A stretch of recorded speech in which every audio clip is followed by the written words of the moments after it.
Меня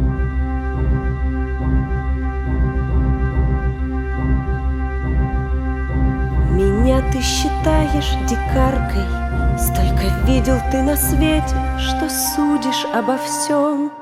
Пускай мы дикари, но ведь что ни говори, не видишь ты, что мир вокруг твой дом, он твой дом.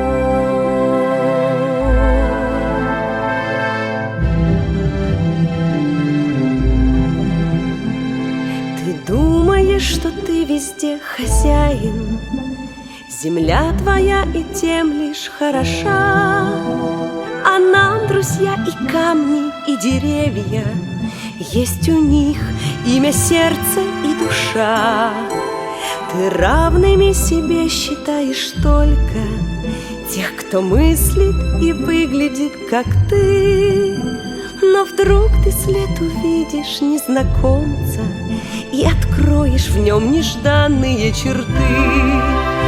А слыхал ли ты, как песни волк поет луне? Пытался ли язык зверей понять?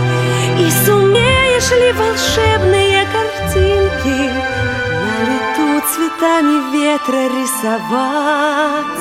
На лету цветами ветра рисовать.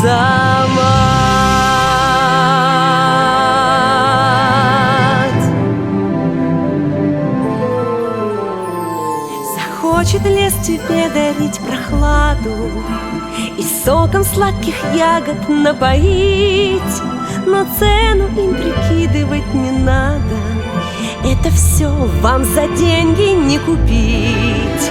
Все ливни и ручьи мои родные, все птицы и зверьки мои друзья, крепятся наши связи вековые, эти нити разорвать никак нельзя.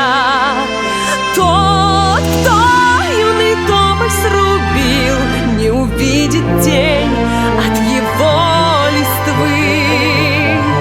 Не услышит он, как песни волк поет луне, не сможет он язык зверей понять, и не сумеет он волшебные картинки на лету цветами ветра рисовать.